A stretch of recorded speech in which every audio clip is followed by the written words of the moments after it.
Washington, 1917. Women are being thrown into cells and force-fed through rubber tubes just because they wanted the right to vote. Now, cut to a brightly lit, warm hall in New York City. Thousands of women are sitting in plush chairs, erupting in applause. A woman steps up to the podium. She looks at the crowd and says that the women being tortured in prison right now are simply hysterical. Women don't need the vote, she argues.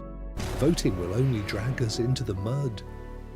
It's easy to look at the woman on that stage and think, what a fool, just another brainwashed, obedient wife doing exactly what men told her to do. Her name was Josephine Dodge, and she wasn't a puppet. She was the architect of an empire. Here is why people fight against their own freedom.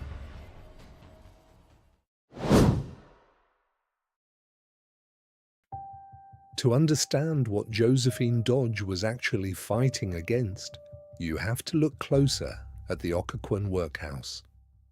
Guards were smashing women's heads against iron bed frames. Lucy Burns, one of the leaders, was handcuffed to the bars above her cell door and left hanging there all night. When they went on a hunger strike, the guards held them down, pried their mouths open, and shoved rubber tubes down their bleeding throats to force-feed them raw eggs and milk. Josephine Dodge knew all of this, and yet she built the National Association opposed to women's suffrage from scratch. She ran it like a CEO, with branches in 25 states. She and her followers weren't just quietly sitting at home, they were running a massive, well-funded political machine. They published their own magazine, The Woman's Protest. And if you read it, things get uncomfortable, because they didn't just write about traditional values, they hit hard. They argued that giving women the vote would double the cost of elections without changing the outcome. They published pamphlets claiming it would add millions of illiterate women to the voter rolls. They warned it would cause political arguments at the dinner table and lead to a spike in divorces. In Massachusetts, their anti-voting petitions actually gathered more signatures from women than the pro-voting ones. Why? Look at America at the turn of the century. The country was burning, mass immigration, strikes, anarchists throwing bombs in the streets. The world was cracking open. And then you have the suffragists marching, getting arrested, causing riots. To thousands of wealthy, educated women, the suffragists didn't look like freedom fighters. They looked like gasoline being poured on a fire. The anti-suffragists didn't see themselves as victims of the patriarchy. They saw themselves as the last dam, holding back a flood of absolute chaos. But how do you fight against your own rights with that much passion? It happens when admitting the truth becomes psychologically unbearable. If you admit that the system you live in is fundamentally rigged against you, it means your whole life is a joke. It means your successes aren't entirely yours, and your sacrifices were completely pointless. It pulls the ground right out from under you, so your brain protects you.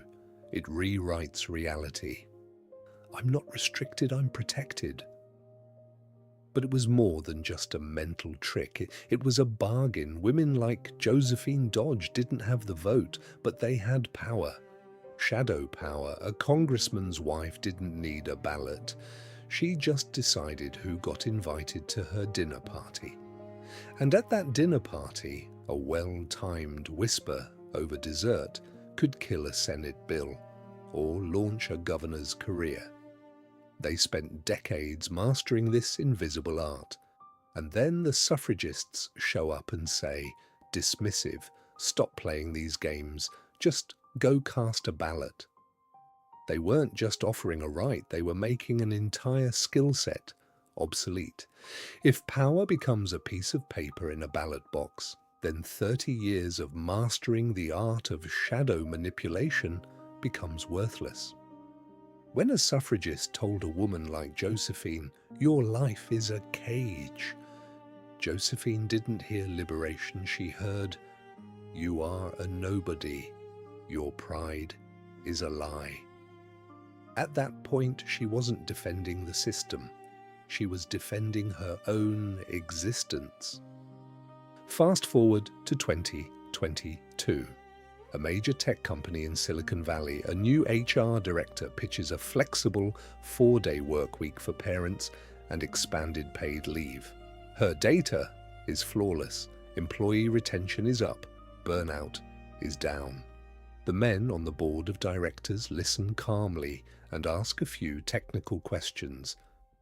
But the most brutal pushback comes from a group of older, female vice presidents, the women who, 15 years ago, answered emails from the delivery room, the women who pumped milk in bathroom stalls because lactation rooms didn't exist, the women who missed their kids' first steps and swallowed their guilt to get to the top. They don't yell, they use cold, rational arguments. This will destroy our high-performance culture. Young employees won't take their careers seriously. But later, in the hallway, one of them snaps at a colleague. "I survived without a 4-day week. I left my baby with a nanny on day 14. If we just hand them this flexibility now, does that mean I abandoned my kid for nothing?"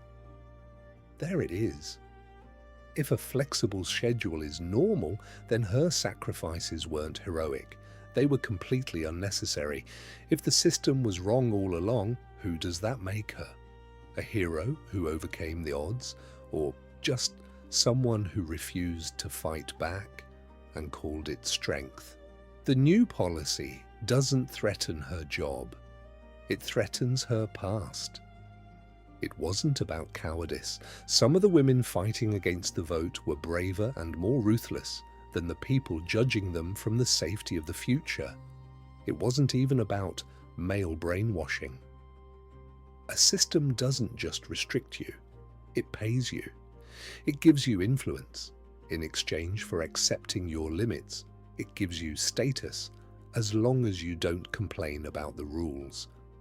And the better the payoff, the harder it is to see the bars on the windows. The strongest cages aren't the ones you can't escape. They are the ones where you can build a career, get respect, raise your children, find meaning. Because then the cage stops being a cage. It becomes a home. Point out the bars, and you don't look like a liberator. You look like a vandal trying to burn their house down. Calm, the 19th Amendment was passed in 1920. Women got the vote. Josephine Dodge lived to see it. She watched women go to the ballot box for 8 years. And when she died in 1928, she was still utterly convinced it was a catastrophic mistake. We like to think of freedom as an open door. Show it to someone and they will walk right through. But that only works if the room they are leaving is empty. If you've lived your entire life inside it, freedom isn't just an exit. Freedom is a retroactive audit. It's the agonizing realization that you paid a massive bloody price and that maybe, just maybe, you didn't have to. And sometimes the cost of that realization is simply too high. So you defend the cage, not because you love the bars, but because it's the only place where your sacrifices actually meant something.